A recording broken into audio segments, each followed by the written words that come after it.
பொல்லான் சிலை திறப்பு திறப்பு நிகழ்ச்சி. இந்த சிறப்பான நிகழ்ச்சியில கலந்து கொண்டு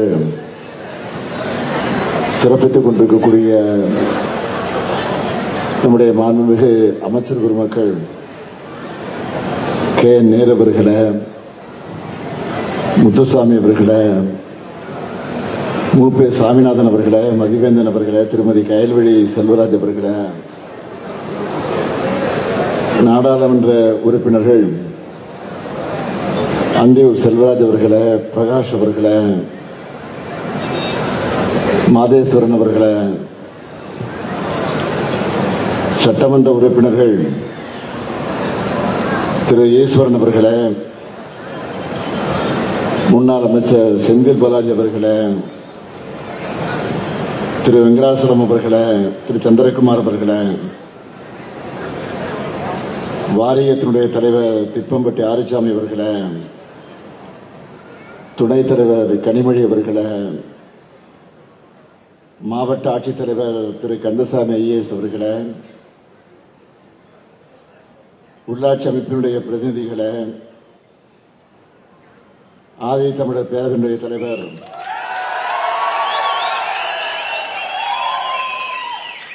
திரு அதிகமான் உள்ளிட்ட பல்வேறு அமைப்புகளை சார்ந்த தலைவர் பெருமக்களே, நலத்திட்ட பதவிகளை பெறுவதற்காக வருகை தந்திருக்கக்கூடிய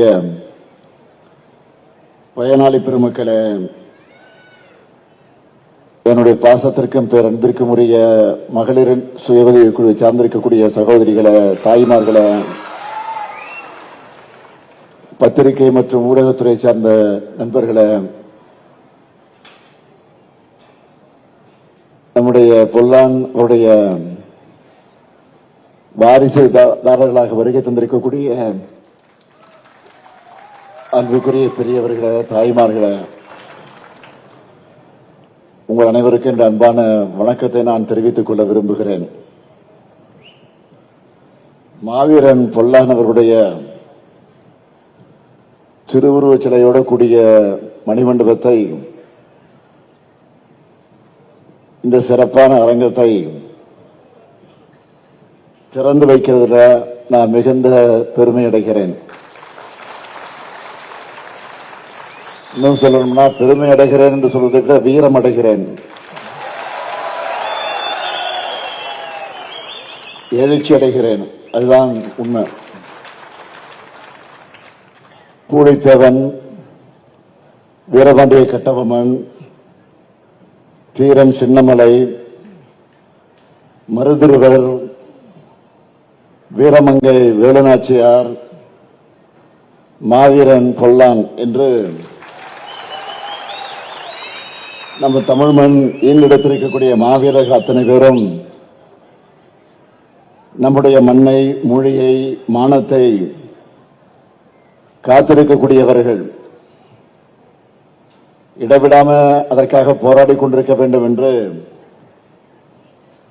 இன்றைக்கும் நமக்கெல்லாம் நினைவுபடுத்திக் கொண்டிருக்கக்கூடியவர்கள். கம்பீரமாக இருக்கக்கூடிய இந்த மாவீரன் பொல்லானுடைய சிலையும், சிறப்பாக கட்டப்பட்டிருக்கக்கூடிய அரங்கத்தையும் தனி கவனம் எடுத்து எல்லோரும் பாராட்டக்கூடிய வகையில் இதை கட்டியிருக்கக்கூடிய மாண்புமிகு பொதுப்பணித்துறை அமைச்சர் ஏவா வேலு அவர்களுக்கு என்னுடைய சார்பில் மட்டுமல்ல, உங்கள் அனைவரின் சார்பில் என்னுடைய பாராட்டுக்களையும் வாழ்த்துக்கள் தெரிவித்துக் கொள்கிறேன்.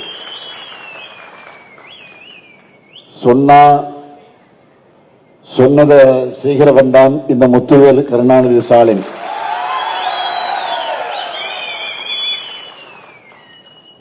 அதற்கு சாட்சியாக சொல்ல வேண்டும் என்று சொன்னால் இந்த மாவீரன் பொல்லான் சிலைதான் அதற்கு சாட்சி. 2019 நான் எதிர்க்கட்சி தலைவராக இருந்த நேரத்தில் மகுடஞ்சாவடியில் நடைபெற்ற ஆதி தமிழர் பேரவையுடைய வெள்ளி விழா.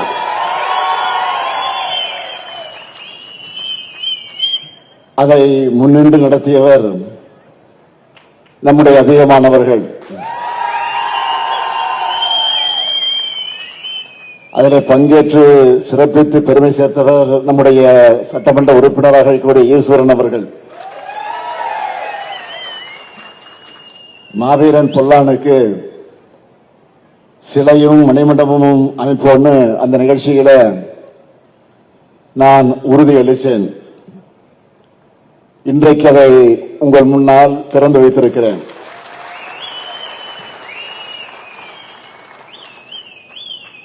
இந்த திரையில பொல்லானுடைய வாழ்க்கை வரலாற்றை சிறு குறிப்பாக எடுத்து வெளியிட்ட நேரத்தில் அதை சுட்டிக்காட்டினார்கள். பவானி போர், ஓடாநிலை போர், அரசால போர்னு அந்நியரான ஆங்கிலேயரை எதிர்த்து போரிட்டு தீரன் சின்னமலையுடைய நம்பிக்கைக்குரிய தளபதியாக இருந்தவர்தான் மாவீரன் பொல்லான் அவர்கள். பொல்லானுடைய வீரத்தை கண்டு சினம் கொண்ட ஆங்கிலேய படை தளபதி கர்னல் ஆரிஸ் தலைமையிலான படையால் அவர் சுட்டு வீழ்த்தப்பட்டார், சுட்டுக் கொல்லப்பட்டார். அவருடைய தியாகத்தை போற்ற, அவருடைய வீரத்தை காலத்துக்கும் எடுத்துச் சொல்ல இப்படி ஒரு நினைவு சின்னம் வேண்டும் என்று பல ஆண்டு காலமாக இருந்து வந்த கோரிக்கை இப்போ நம்முடைய திராவிட மாடல் அரசின் மூலமாக அது நிறைவேற்றப்பட்டிருக்கு. இந்த பெருமையான தருணத்தில் ஒரு முக்கியமான செய்தியை உங்க கூட பகிர்ந்துக்கிறது பொருத்தமாக இருக்கும் என்று நான் கருதுகிறேன். ஏன் உங்களில் பலருக்கு கூட அது நினைவில் இருக்கும் என்று நான் கருதுகிறேன். கடந்த ஜூன் மாதம் இந்து ஆங்கில நாளேட்டில் ஒரு செய்தி வந்துச்சு. அதை படிச்சதுமே எனக்கு மிகுந்த மகிழ்ச்சி ஏற்பட்டுச்சு. அந்த செய்தி என்னன்னு கேட்டீங்கன்னா, அருந்ததியினுடைய உள் ஒதுக்கீடு, அதற்குரிய சட்டம் அந்த மக்களுக்கு எத்தகைய ஒளிவிளக்காக திகழ்வு என்பதை பற்றி அதில் குறிப்பிட்டு காட்டியிருக்கிறார்கள் இந்து பத்திரிகையில். அதாவது தகவல் அறியக்கூடிய உரிமை சட்டத்தில் தகவலை பெற்று ஆதாரத்தோடு இந்த செய்தியை வெளியிட்டிருக்கிறாங்க. அந்த செய்தியில சொல்றாங்க, 2009 193 அருந்ததியினர் மாணவர்கள் பொறியியல் படிச்சிருந்த நிலை மாறி இந்த ஆண்டு 3944 மாணவர்கள் இன்ஜினியரிங் படிக்கிறாங்க என்றும் 2023-24 ஆண்டுல 193 மாணவர்கள் எம்பிபிஎஸ் படிக்கிறாங்கன்னு அந்த செய்தியில குறிப்பிட்டிருந்தாங்க. இதுல எனக்கு ஏற்பட்ட தனிப்பட்ட பெருமை என்னன்னு கேட்டீங்கன்னா, அதான் சொன்ன உங்களே பலருக்கு தெரிந்திருக்கும். இந்த உள்ஒதுக்கீடு சட்டத்தை தலைவர் கலைஞர் அவர்கள் நிறைவேற்ற முடிவு செஞ்சார்.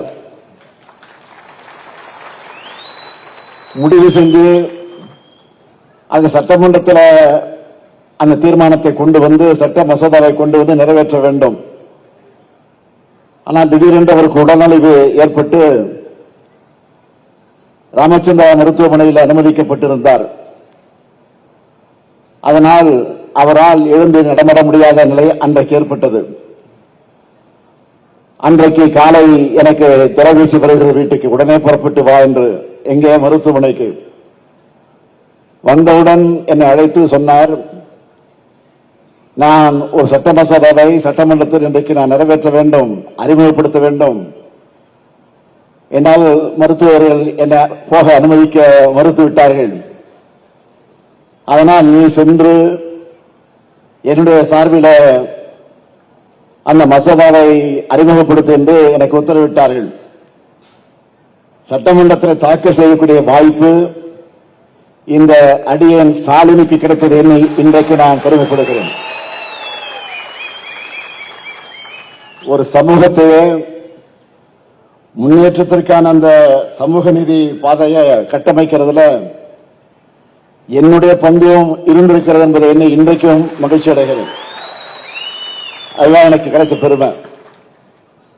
அது மட்டுமல்ல, அந்த செய்தியில இன்னொரு முக்கியமான விஷயத்தையும் எழுதியிருந்தாங்க இந்து பத்திரிகையில. என்னன்னா, திமுக அரசு எந்த ஒரு சட்டத்தை நிறைவேற்றும் போதும் அதற்குரிய காரணங்களை முறையாக ஆராய்ந்து தரவுகளை எல்லாம் தொகுத்து ஓய்வு பெற்ற நீதிபதிகளை கொண்டு குழு அமைச்சு அவங்க பரிந்துரைகளை எல்லாம் பெற்று சாமானிய மக்களுக்கு உரிய வகையில உரிய பயன்கள் உண்மையிலே அளித்து வந்தால் அதுதான் பயனளித்தக்கதாக அமையும் என்ற வகையிலே திமுக அரசினுடைய சட்டம் எப்பொழுதும் வெற்றியை பெற்று வருவதுதான் வரலாறு என்று பாராட்டியிருக்கிறாங்க. லட்சக்கணக்கான அருந்ததியின மக்கள் வாழ்க்கையில உழை ஏற்றதுனால இந்த பாராட்டுதான் திமுக என்கிற கொள்கை பேரியக்கத்திற்கான கிடைத்திருக்கக்கூடிய அடையாளம். எல்லாருக்கும் எல்லாம் என்கிற லட்சியத்தை, நம்முடைய லட்சியத்தை அடையணும். பிற்படுத்தப்பட்ட, தாழ்த்தப்பட்ட, ஒடுக்கப்பட்ட மக்களோட வாழ்க்கை தரத்தையும் சமூக நிலையும் உயர்த்தணும்னு நம்ம திராவிட மாடல் அரசின் சார்பில் ஏராளமான திட்டங்களை செயல்படுத்திக் கொண்டிருக்கிறோம். அது அத்தனையும் இங்கே பட்டியலிட முடியாத நேரமல்ல. அடுத்த நிகழ்ச்சிகளுக்கு நாங்கள் சென்றாக வேண்டும். அதை பட்டியல் போட்டால் இன்னைக்கு முழுக்க போதாது. எனவே அருந்ததியர் மக்களுக்காக செய்யப்பட்டிருக்கக்கூடிய சிலவற்றை மட்டும்தான், அத்தனையும் இல்லை, சிலவற்றை மட்டும்தான் அது தலைப்புச் செய்திகளாக உங்களிடத்தில் குறிப்பிட விரும்புகிறேன். கோவை, திருப்பூர், ஈரோடு, சேலம், நாமக்கல், தருமபுரி, தேனி மற்றும் கரூர் இந்த மாவட்டங்கள்ல பள்ளி மற்றும் கல்லூரி மாணவர்களுக்காக 182 கோடி ரூபாயில 26 விடுதிகள்,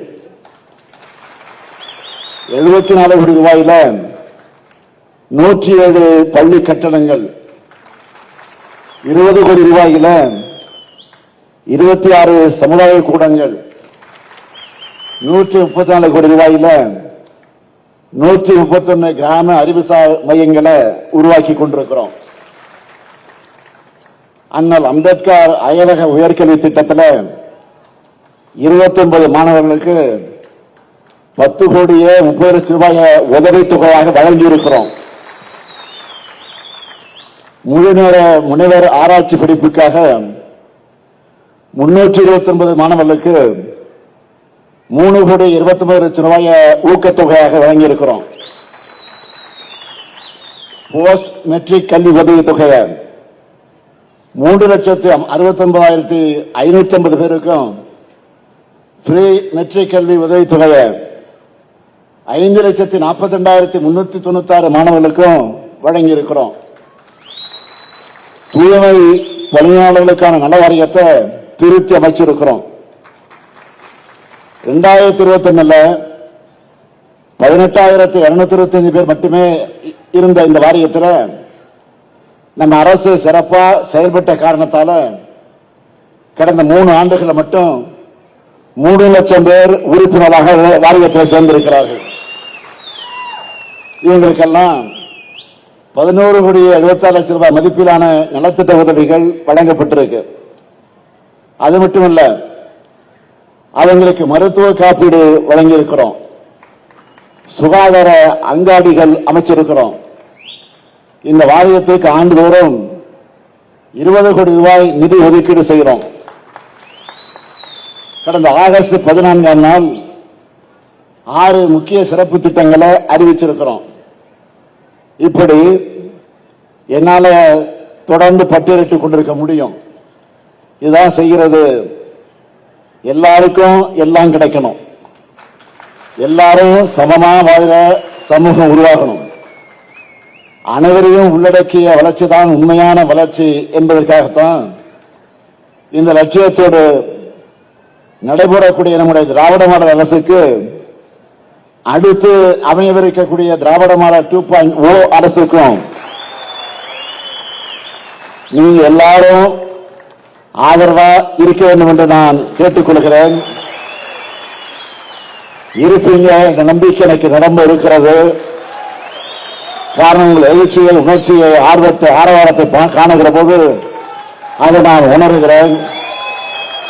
எனவே அந்த உணர்வோடு இந்த மணிமண்டபத்தை, இந்த அரங்கத்தை, இந்த மாவீரனுடைய சிலையை உங்கள் அன்போடு, உங்களுடைய மகிழ்ச்சியோடு இதை நான் திறந்து வைத்திருக்கேன் என்பதை மாத்திரம் எடுத்துச் சொல்லி, வாழ்க மாவீரன் பொல்லான், வாழ்க அவர்கள் புகழ். நன்றி, வணக்கம்.